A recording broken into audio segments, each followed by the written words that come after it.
The message arrived on a Tuesday. Not through some dramatic burst of alien radio waves that lit up SETI arrays across 3 continents, though that would have made a cleaner story. It arrived through the standard Galactic interoperability protocol, the same compressed data packet format humanity had been using to correspond with Council-affiliated species for the past 19 years. Bureaucratic. Almost boring if you ignored the content.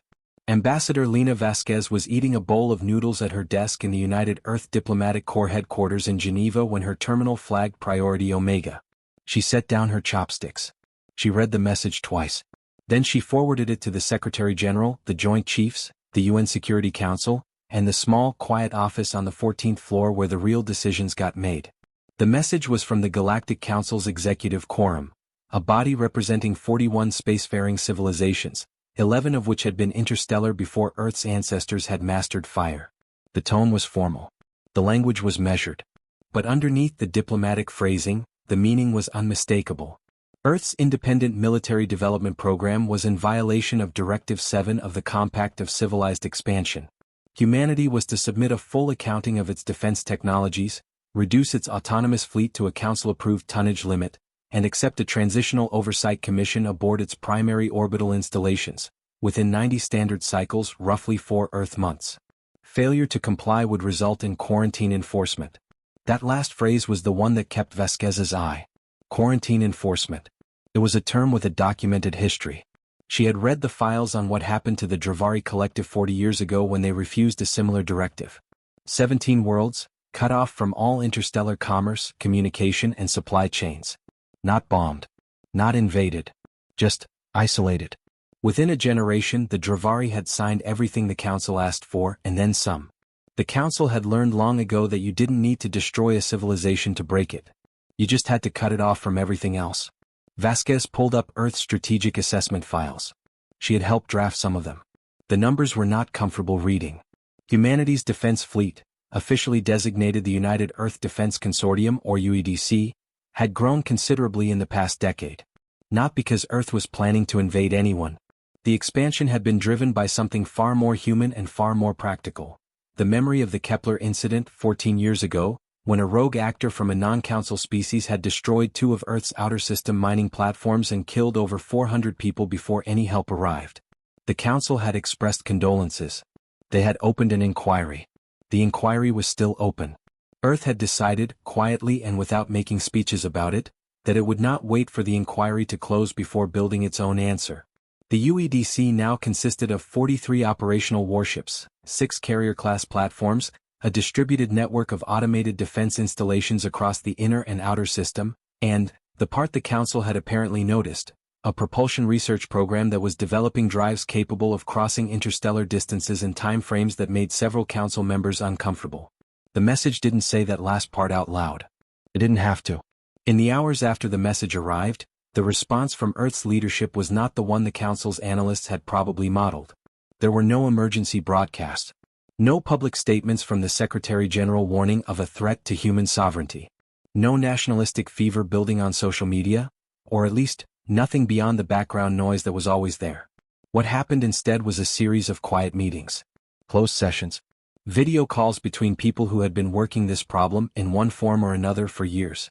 One of those calls included Vasquez, the Secretary General Admiral Nkosi Dlamini of the UEDC, and a woman named Dr. Priya Okafor, who officially held the title of Senior Policy Analyst at the Earth Council Interface Bureau and unofficially held the title of the person who understood the Council better than anyone alive on this planet. They've been building toward this for 3 years, Okafor said. Her voice was even. This was not a surprise to her. The Keth raised the independent fleet question at the 2271 session. The Vorath bloc seconded it at the 2272 review. Someone, probably the Neshari Directorate, has been feeding them tonnage estimates from our construction yards. Real ones, not the official figures. Can we contest the violation claim? The Secretary General asked. We can. Directive 7 has interpretive gray areas. Our legal team has been sitting on a brief for 8 months. Okafor paused. But that's not the real question. The real question is what we want the outcome to look like. Because the Council isn't actually worried about our fleet size. Vasquez looked up from her notes. What are they worried about? Okafor was quiet for a moment, choosing her words the way a surgeon chooses an instrument. They're worried, she said, that in another 15 years humanity won't need their permission to go anywhere. The room was silent. Outside the windows of the Geneva headquarters, the sky was the ordinary blue of a September afternoon. Clouds moved over the Alps. Somewhere on the street below, someone was playing music. The Earth had 90 cycles to respond. Vasquez looked at the message one more time, then closed the terminal window. She picked up her chopsticks. The noodles had gone cold. "All right," she said quietly. "Then let's be very careful about what we say next." The selection of a human delegate to face the Galactic Council's executive quorum was not a decision made in a single meeting. It took 11 days, 3 formal candidate reviews, 1 significant argument between the Secretary General and the Joint Chiefs, and a late-night conversation in a Geneva office that went unrecorded at the request of everyone present. The process was not dramatic. It was, like most things that actually mattered in diplomacy, exhausting and careful and shaped by considerations that would never appear in any public account. The delegate they chose was not a general. She was not a celebrated scientist or a decorated war hero. She was not the Secretary General who had offered to go personally and had been respectfully, firmly declined. Her name was Ambassador Lina Vasquez. 44 years old. Born in Monterrey, Mexico. Degrees in international law and xenosocial policy from the Universidad Nacional Autónoma and the Earth Council Interface Institute. 17 years in the diplomatic corps. Fluent in 6 human languages and 3 alien ones, including Neshari Formal Register, which almost no humans bothered to learn because the tonal complexity gave most people migraines. She had never commanded a fleet. She had never fired a weapon. She had never given a speech that anyone outside the diplomatic community had heard of. What she had done for 17 years was sit in rooms with species that were older and larger and more powerful than humanity, and she had listened and she had understood, and occasionally she had said things that changed the direction of a negotiation in ways that took the other party days to fully realize. Admiral Dlamini had argued for a military attaché to lead the delegation. He was overruled, politely, by Dr. Okafor, who pointed out that sending a uniformed officer to a hearing about Earth's military expansion would be, in the Council's cultural framework, the equivalent of arriving at a de-escalation meeting in full battle armor. "We want to look like we understand how this works," Okafor said. "Because we do."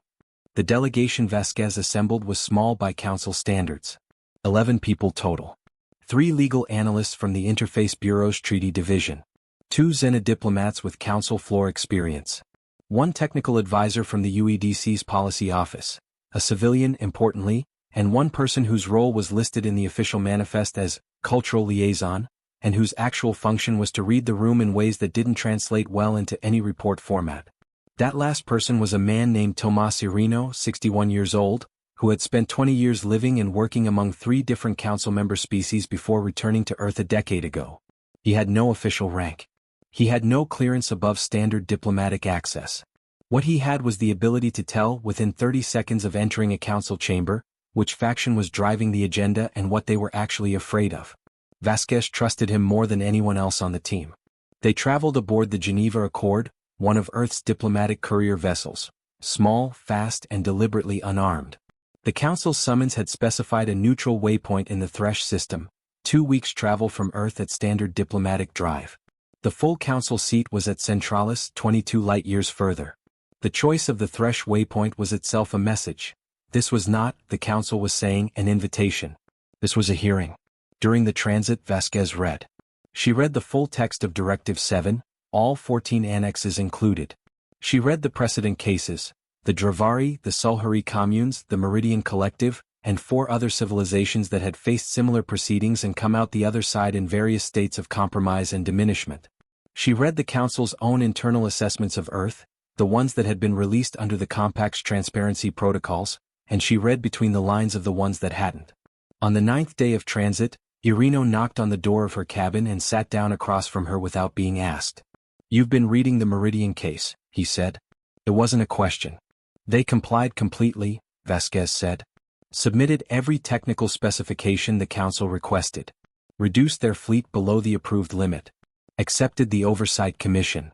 And 40 years later they're a mid-tier protectorate with no independent defense policy and permanent Council observers on 3 of their 6 inhabited worlds. Yes. Irino was quiet for a moment. Outside the narrow viewport, the stars moved in the slow pattern of transit drive passage. "The Council isn't monolithic," he said finally. You know that. You've read it 100 times, but I want you to feel it, not just know it. The Keth want leverage over our propulsion program.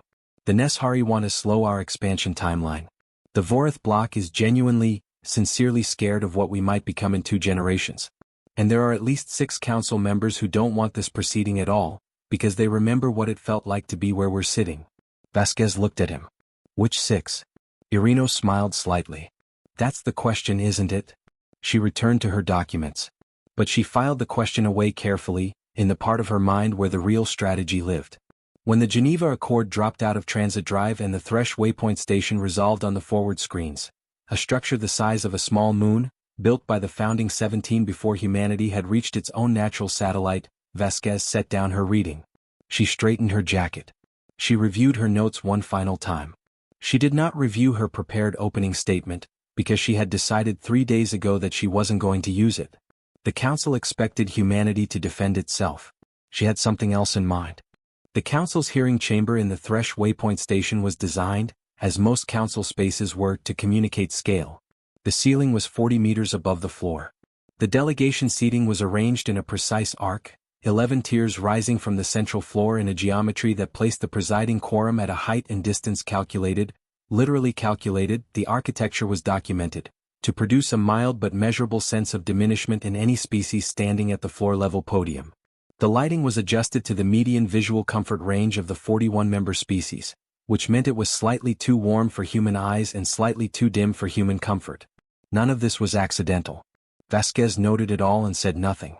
The quorum was led that day by Senior Arbiter Vescareth of the Keth Dominion, a tall, gray-scaled biped whose species had been spacefaring for roughly 6,000 years and who had, in Vasquez's professional assessment, the most genuinely unreadable face of any alien she had ever negotiated with. Flanking Vescareth were 2 secondary arbiters, one Neshari and one from the Vorath block, plus 4 observer representatives from other council factions. Tomas Irino was seated in the delegation gallery behind Vasquez. Before they entered the chamber, he had said one thing to her quietly in Spanish: 3rd tier, far left. Gethsura of the Aelindri Compact. Watch her hands. The Aelindri Compact. One of the oldest members of the council and one of the most quiet. They communicated with subtle gestural language layered beneath their spoken words, a habit of their biology that most other species missed entirely. Irino had spent 4 years living among them. Vasquez filed it away and walked to the podium. The formal reading of the charges took 22 minutes. Vasquez listened without interrupting, without taking notes, without any visible reaction at all. This itself was unusual. Most delegations annotated, consulted, whispered to aides. She simply stood and listened, with the stillness of someone who had already heard everything being said and was thinking about something else. When Vescareth concluded the reading and invited the human delegate to offer preliminary remarks, Vasquez adjusted the translation matrix on the podium, cleared her throat, and said, "I want to begin by acknowledging that this proceeding is legitimate." The chamber was quiet in that particular way that happens when a room full of experienced diplomats hears something unexpected. Directive 7 exists for documented reasons, she continued. The history of what happens when young spacefaring civilizations develop asymmetric military capacity without oversight is not a history the Council invented. It's a history the Council lived through. The Compact of Civilized Expansion was written in response to real catastrophes. We have read that history. We take it seriously. Vescareth's expression did not change. But in the gallery behind the quorum, the Neshari observer had shifted very slightly in her seat. However, Vasquez said, and she let the word settle for a moment before continuing, I want to suggest that this proceeding is asking the wrong question. She placed both hands flat on the podium, a gesture she had specifically practiced, because in 3 of the species present, it signaled a request for the listener's full rational engagement rather than a defensive posture.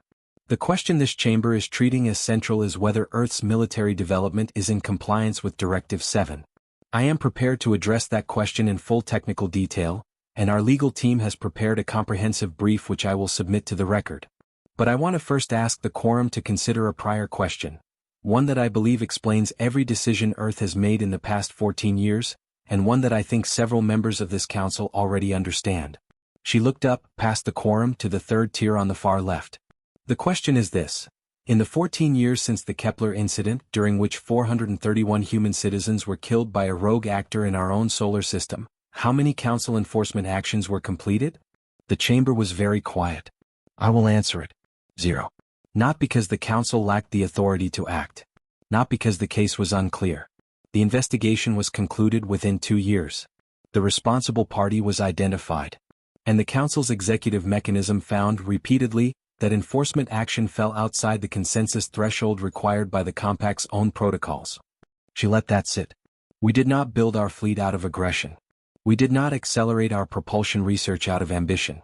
We built what we built because we learned, in a very concrete way, that the gap between when something terrible happens to human beings and when the council is able to act on our behalf is a gap that has cost lives.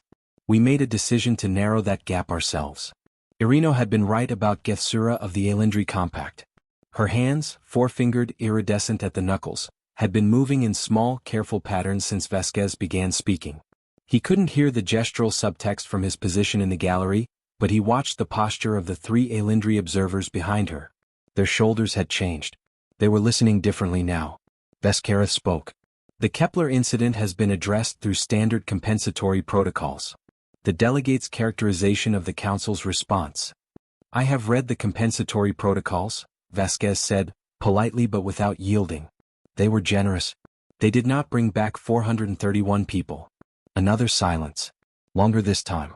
I am not here to relitigate the Kepler incident, she said, her voice level. I am here to explain why Earth made the choices it made, and to propose a path forward that I believe serves the Council's actual interests. Not the interests of any specific faction, but the documented, foundational interests that the Compact was designed to protect. She paused. I think we want the same things. I think we've been solving the same problem from different directions. And I think this proceeding, handled correctly, could result in something genuinely useful for everyone in this chamber. She picked up her water, drank carefully, set it down. I am prepared to present that proposal whenever the quorum is ready to hear it.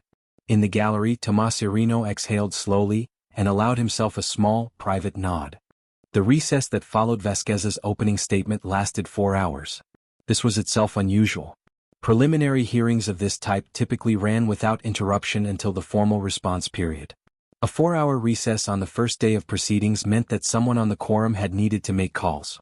More precisely, it meant that what Vasquez had said had landed differently than the Council's analysts had anticipated, and several factions needed time to recalibrate. Vasquez used the recess to eat, review her materials, and sit quietly with Irino in the small, functional anteroom assigned to the human delegation. Gethsura's hands were running conciliation register the entire time, Irino said. He was drinking something hot from a thermos he'd brought from the ship. The 2 Aelindri secondary observers behind her shifted to receptive open posture about 4 minutes in. What about the Neshari side? Harder to read. Keth pattern faces are almost impossible. But the Neshari observer, the one on Vescaritha's left, she stopped moving her stylus about 90 seconds after you mentioned the Kepler incident. She'd been taking notes the whole time before that. Vasquez nodded slowly. She stopped to listen. She stopped to think. This was the texture of the work. Not the broad strokes of speeches and historical arguments, but the granular, patient reading of rooms. Vasquez had been doing it for 17 years. She still found it exhausting and still found it necessary. When the hearing reconvened, Vescarith acknowledged the human delegation's opening statement with formal language that revealed nothing, and invited Vasquez to present her proposal. She had brought no holographic displays. No fleet diagrams. No charts comparing Earth's military tonnage against Council-approved benchmarks. She had one document, a physical document, printed on paper, which she had brought specifically because paper was so rare in Council proceedings that it had a subtle psychological effect on species that understood what it meant for a civilization to choose permanence over convenience. She laid it on the podium. The Compact of Civilized Expansion, she began, has a defense gap. She let the phrase land. Not a political gap. Not a protocol gap. A structural one. The consensus threshold required to authorize enforcement action under Article 14 of the Compact is set at 68% of the full Council membership. That threshold was designed to prevent any single faction from weaponizing the Council's enforcement mechanism against a rival. It is a good design. It has prevented several conflicts that the historical record suggests would otherwise have occurred. She paused. But 68% consensus takes time to achieve. On the fastest recorded Council authorization, the Velhari emergency response of 2251, it took 11 standard days to reach the threshold. 11 days from the time a recognized threat was identified to the time Council forces were authorized to respond. For a civilization with no independent defense capacity, in a system with no Council garrison presence within 2 transit days' distance, that 11-day window is not an administrative inconvenience. It is a survival variable. Several of the observer representatives were now consulting their own terminals. The legal analysts on the quorum support tier had put down their styluses. Earth's proposal, Vasquez said, is not a request for an exemption from Directive 7. It is a proposal to address the structural problem that Directive 7 does not currently solve. She opened the document on the podium, though she didn't read from it. She had memorized every word. We propose the creation of a compact defense compact, a new subsidiary framework within the existing treaty structure. A voluntary agreement in which member civilizations and developing signatories establish pre-authorized, regionally distributed rapid response protocols. Essentially, a mutual aid architecture that reduces the authorization gap from 11 days to under 72 hours, by establishing pre-consensus response triggers for defined threat categories. She looked up. Under this framework, Earth's independent defense capacity would not be a liability to be reduced. It would be an asset to be formalized. We would accept Council observation of our installations, not as a punitive oversight measure, but as the standard transparency protocol that any defense partner in this framework would accept. In exchange, our fleet development program would be integrated into the regional rapid response architecture rather than existing outside it. The silence in the chamber had a different quality now. Not the silence of a room that had heard something surprising and was recalibrating. The silence of a room that was doing math. Because the math was interesting. The Kepler incident was not the only gap in the Council's enforcement record. There had been 7 similar cases in the past 30 years. Smaller civilizations, less documented, less discussed, but structurally identical. Rogue actors. Defined threats. Slow authorizations. Incomplete responses. The Council's own internal reviews had flagged the authorization gap as a systemic vulnerability. They had filed the reviews. They had not solved the problem. What Vasquez was putting on the table was a solution. Not a human solution demanding special treatment. A Council framework solution, written in the language of the Compact, that happened to formalize humanity's defense infrastructure rather than dismantle it. Vescareth spoke after a long moment. The delegate is aware that a proposal of this scope would require full Council deliberation. This hearing was convened to address Earth's compliance status under Directive 7, not to redesign the Compact's defense architecture. I am aware, Vasquez said. I am also aware that nothing prevents the quorum from forwarding a proposal of this kind to the full Council for deliberation. The two matters are not mutually exclusive. Earth is prepared to enter a compliance review process while the broader proposal is under deliberation, provided the review is conducted under the standard joint assessment protocol rather than the punitive audit framework specified in the original summons. This was the hinge point. She knew it. Irino knew it. The legal analysts on both sides knew it. The original summons had specified a punitive audit, meaning Council auditors with access to Earth's full technical schematics, propulsion research included. The joint assessment protocol was mutual, bilateral, and bounded by scope limits that neither party could unilaterally expand. The distinction was significant. Vescareth conferred quietly with the secondary arbiters. The conference lasted nearly 4 minutes, which was long for a quorum consultation. When the arbiter spoke again, the formal tone had shifted, fractionally, detectably, by roughly the margin of one carefully chosen word. The quorum will take the delegate's proposal under advisement. Not rejection. Not acceptance. Advisement. Vasquez kept her face composed. Thank you, arbiter. In the gallery, Irino had one hand wrapped around his thermos and was looking at the ceiling with the expression of a man running through very complicated secondary implications. On the third tier, Gethsura of the Aelindri Compact had stopped moving her hands entirely. She was watching Vasquez with the focused stillness of someone who has just recognized something they have been looking for. The hearing continued. But it had changed. The Neshari Directorate moved against the proposal on the 3rd day. This was not unexpected. The Neshari had the most to lose from the Compact defense framework, because their regional position depended significantly on being the dominant rapid response authority in their quadrant, an informal status that the Council's enforcement gap had allowed them to maintain for decades. A pre-authorized response architecture that formalized Earth's defense capacity as a regional asset would, within 2 decades, produce a second significant power node in the Council's midsystems. The Neshari had modeled this. Their objection was strategic rather than principled, and everyone in the chamber understood that, including them. What made it dangerous was that they were also right about several of the proposal's technical vulnerabilities. The Neshari lead advocate, a sharp, deliberate diplomat named Advisor Shinvorth, presented a 40-minute technical critique on day 3 that identified 3 genuine structural problems with Vasquez's framework draft.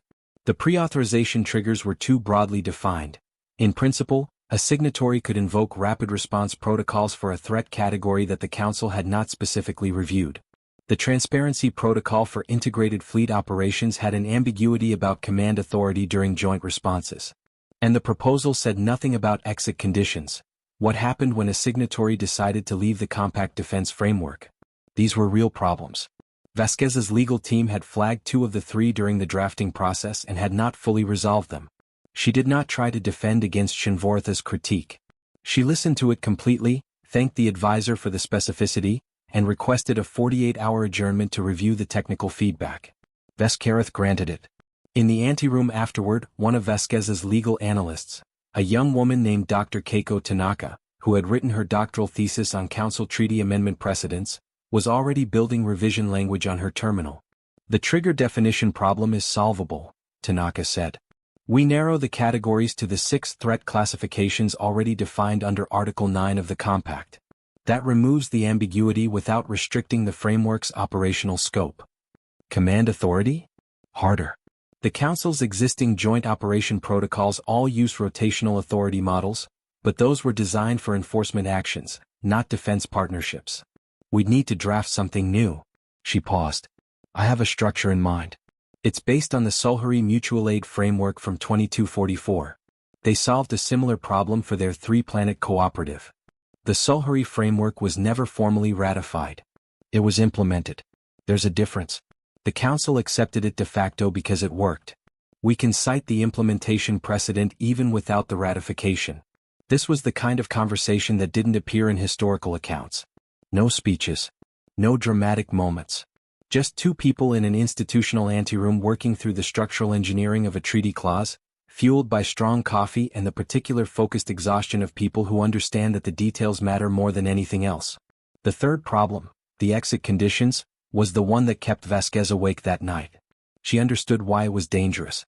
A framework without defined exit conditions created the possibility of indefinite commitment. The Council's member species had seen civilizations lock themselves into treaty structures with no exit pathway, with predictably bad outcomes. Shinvorth had raised it correctly. But the reverse was also true. A framework with easy exit conditions had no deterrent against defection. If Earth could leave the compact defense framework unilaterally at any point, the Council's incentive to accept the framework was sharply reduced. She was lying on the narrow bunk in her cabin aboard the Geneva Accord, thinking through this at 2 a.m. local ship time, when her terminal chimed. The message was from Gethsura of the Alindri Compact. It came through the formal channel but was marked personal advisory, a classification that meant it was not automatically entered into the hearing record. The message was 4 sentences long. The exit condition problem has a precedent solution. The Dravari Transition Agreement of 2251 includes a mutual review exit mechanism. Either party may initiate a review cycle, but exit requires a 60-day deliberation period and a 2/3 concurrence from all signatories. The agreement has never been invoked for exit purposes.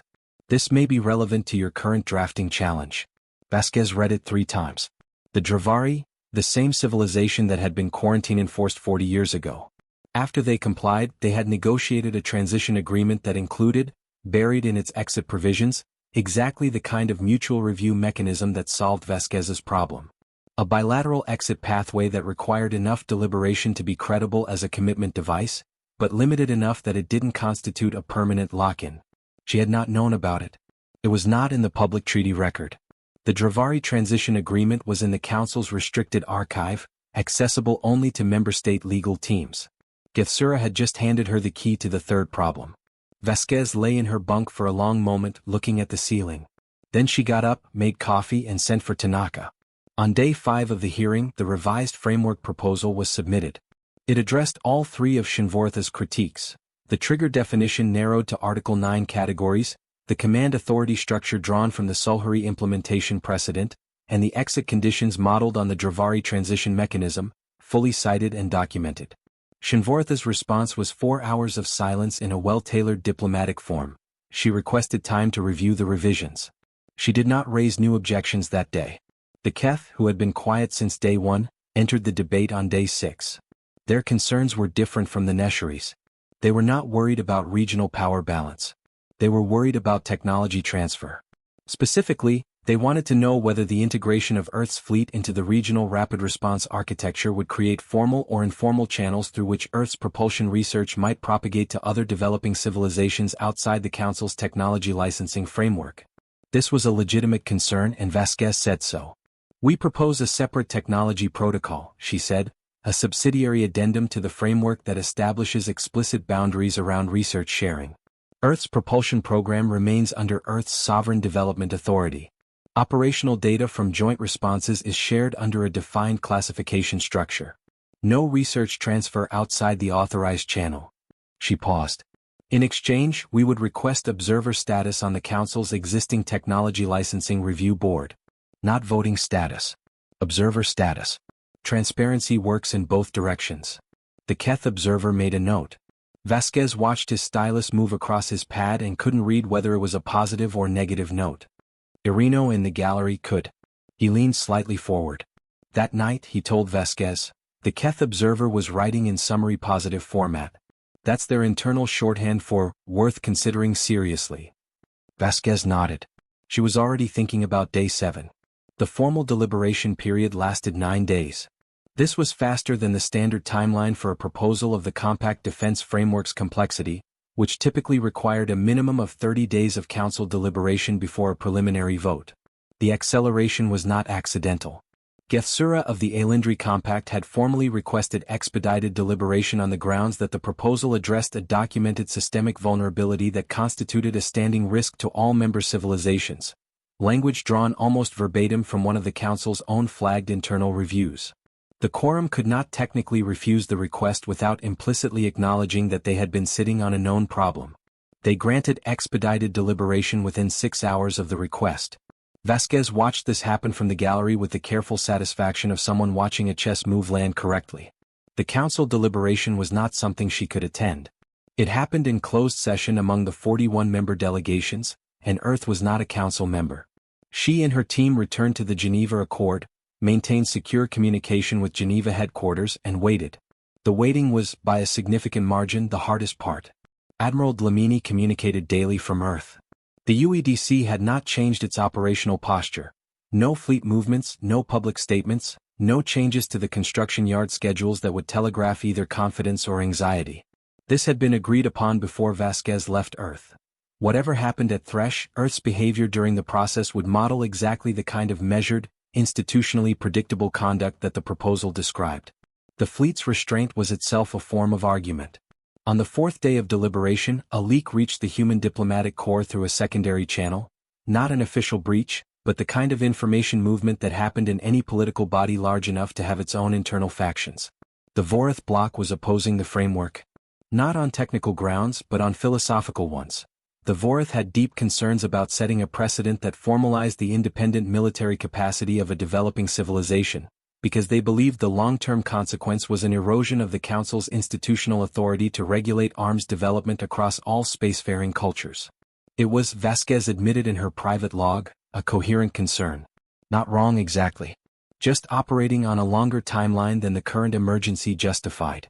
On the 6th day, Gethsura requested a brief communication with the human delegation. It was formal, brief, and carefully worded. She communicated that the Aelindri Compact was supporting the framework proposal in its revised form, and that she anticipated a preliminary vote within 3 days. She did not communicate which way she thought the vote would go. On the 8th day, Tomas Irino sat down across from Vasquez and said, "I think it passes." She looked at him. Why? Because the Neshari stopped fighting it. That was significant. Shinvorith had submitted no further technical objections after day 5. The Neshari's formal deliberation contribution, delivered on day 7, had focused on implementation timeline safeguards, not opposition but management of the change. That was a shift from fighting the proposal to shaping it. If the Neshari are negotiating the terms, Irino continued, they've decided the proposal is going to pass and they want to get something out of the implementation structure before it does. What do they want? the first regional joint response exercise to be hosted in their quadrant. It's mostly symbolic, but it preserves their position as the regional authority of record for the first iteration. Vasquez considered this. That's not an unreasonable ask. No. And we can agree to it without conceding anything structural. She sent a communication to the Neshari delegation through the standard advisory channel, suggesting that a cooperative approach to the implementation timeline, including consideration of logistical factors like regional operational familiarity, would be welcome from Earth's perspective. It was as close to yes, you can host the first exercise as she could say without it being on the record as a concession. The preliminary vote was held on day 9. Vasquez and her team were on the Geneva Accord when the result came through. The ship's communication officer brought the formal notification to the conference room where the delegation had gathered, and the room went quiet in a particular way as the document was passed to Vasquez. She read the result. 26 in favor. 11 opposed. 4 abstentions. The framework proposal had passed preliminary deliberation with a comfortable majority. It would now move to full council ratification, a longer process, but one in which the quorum's preliminary endorsement carried significant institutional weight. The Vorath bloc had voted against all 5 of its members. The Keth had voted in favor, with conditions attached to the technology protocol addendum. The Neshari had abstained, which was the diplomatic equivalent of stepping back from active opposition without formally endorsing. Gethsura had voted in favor. The room did not erupt. There was no celebration, no embracing, no one crying with relief. These were professional diplomats who had been doing this work long enough to understand that a preliminary vote was a beginning, not an end. There was a collective exhale. Someone poured water. Dr. Tanaka made a small, precise note on her terminal. Vasquez sat with the notification for a moment, then looked up. "Send the standard acknowledgement to the quorum's office," she said. "Thank them for the expedited process. Request a timeline for the full ratification review." She paused. "And send a communication to Gethsura. Personal advisory classification. Just, thank you for the reference." Irino understood immediately. He was already composing it. The message to Geneva was brief and factual. Preliminary vote passed 26-11-4. Proceeding to ratification review. No concessions on core framework structure. Timeline TBD. Recommend maintaining current fleet posture until ratification is confirmed. Dlamini's response came 6 hours later, in the form of a single line. Understood. Good work. From Dlamini that was effusive. Vasquez looked out the viewport at the Thresh station. Still massive, still imposing, still designed to make you feel small. She thought about the Dravari 40 years ago, sitting in this same kind of anteroom facing a different kind of answer. She thought about the 431 names from the Kepler incident. Then she went back to work, because ratification was a long process and there were 32 implementation clauses still to be finalized. The Compact Defense Framework was formally ratified by the Galactic Council 14 months after the Thresh hearing. The ratification ceremony was held at Centralis, the Council's seat, and Earth sent a delegation of 12, the same core team from Thresh, plus the Secretary General and 2 members of the UEDC's Civilian Oversight Board. There were no speeches from the human side. Vasquez signed the document at the 4th station in the signing order, per the alphabetical transliteration protocol, and returned to her seat. The ceremony lasted 3 hours. There was a formal reception afterward that Vasquez attended for 45 minutes before excusing herself to review the implementation addenda, because the implementation addenda were where things actually happened or didn't happen. And 3 of the clauses drafted by the Keth delegation's legal team contained language she wanted to be absolutely certain meant what she thought it meant before it became permanently binding treaty text. It meant what she thought it meant. She had the language clarified in the attached interpretive protocol and went to bed. In the years that followed, the Compact Defense Framework developed in ways that were neither as smooth as its optimistic supporters had hoped nor as destabilizing as the Vorath bloc had feared. The first regional joint response exercise was held, as negotiated, in the Neshari Quadrant 22 months after ratification. Earth contributed 2 UEDC destroyers and a logistics platform. The exercise ran for 11 days and produced a comprehensive gap analysis of the Council's pre-authorization trigger protocols, exactly the kind of practical diagnostic data that the framework's architects had hoped it would generate. The Neshari hosted it efficiently and professionally, and Shinvortha's presence at the concluding review session was noted and appreciated. The technology protocol addendum worked less cleanly. The boundaries between operational data and research data proved difficult to define in practice, and there were 2 formal disputes in the first 3 years over what Earth was and was not required to share during joint operations. Both disputes were resolved through the framework's own arbitration mechanism, which was significant because it meant the mechanism worked. Neither dispute escalated to full council proceedings. Neither required Vasquez to go back to Thresh. The Vorath block's philosophical objection proved to be partially correct. Within 8 years of the framework's ratification, 2 other developing civilizations had submitted applications for associate membership under its mutual aid provisions, citing the Earth precedent explicitly. The Council's deliberation on those applications was contentious. The Vorath argued that the precedent was metastasizing exactly as they had warned. The Aelindri and several other members argued that what was metastasizing was the solution to a structural problem the Council had previously been unable to address. The debate was ongoing, which in Council terms meant it had been integrated into the normal rhythm of institutional life rather than remaining an emergency. Earth's fleet continued developing. The UEDC added 11 ships in the 4 years following ratification, all within the parameters of the framework's Transparent Growth Protocol, all logged with the Council's Observation Office. The propulsion research program reached a significant benchmark in its 6th year, a drive configuration that reduced transit time to the nearest Council member system from 14 days to 6. It was not announced dramatically. It was filed with the Technology Protocol Office in a standard quarterly report, because that was what the framework required, and Earth had decided early that consistent institutional behavior was more valuable than any single demonstration of capability. Gethsura of the Aelindri Compact retired from active council service 3 years after the ratification. She sent Vasquez a personal note on the occasion, formal, brief, and in Aelindri gestural script transliteration, which almost no humans could read. Vasquez had it translated by a specialist at the Interface Institute and found that it said, in effect, "You asked the right prior question. That is rarer than it seems." Vasquez framed the translation and put it on the wall of her office in Geneva. Tomás Irino took a position as a visiting scholar at the Aelindri Compact's Diplomatic Training Institute, the first human ever to hold such a position.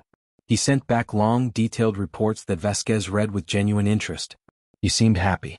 Admiral Dlamini gave a lecture at the Earth Defense Policy Institute 5 years after Thresh. The lecture was about strategic restraint, the doctrine that Earth had implicitly and without ever quite naming it as such, operated under throughout the Council proceedings. He defined restraint not as weakness but as precision, the ability to apply exactly as much force, argument, or capability as the situation required, and to trust that doing so consistently over time built the kind of credibility that no single dramatic action could manufacture. He mentioned Vasquez twice. Both times in the context of things he had initially thought were mistakes and had later recognized as correct. The part of the story that got the most attention in the years after Thresh was the confrontation, the dramatic moment in the chamber when a human delegate reframed the Council's own proceeding. That story was told in documentary form, in at least 4 different languages, and in each telling it became slightly more cinematic, the silence in the chamber slightly more portentous, the outcome slightly more inevitable. Vasquez watched one of the documentaries on a long flight back from Centralis and found it accurate in structure but wrong in texture. The actual moment hadn't felt like a turning point.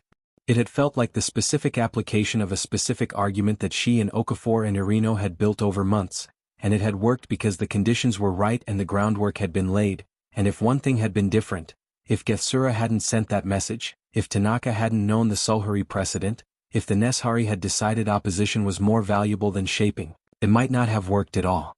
History, she thought, tends to flatten the contingency out of things. It makes the outcome look like it was always going to happen, when in fact it balanced on dozens of small decisions made by people doing their best with incomplete information under significant pressure. That was the real story, she thought.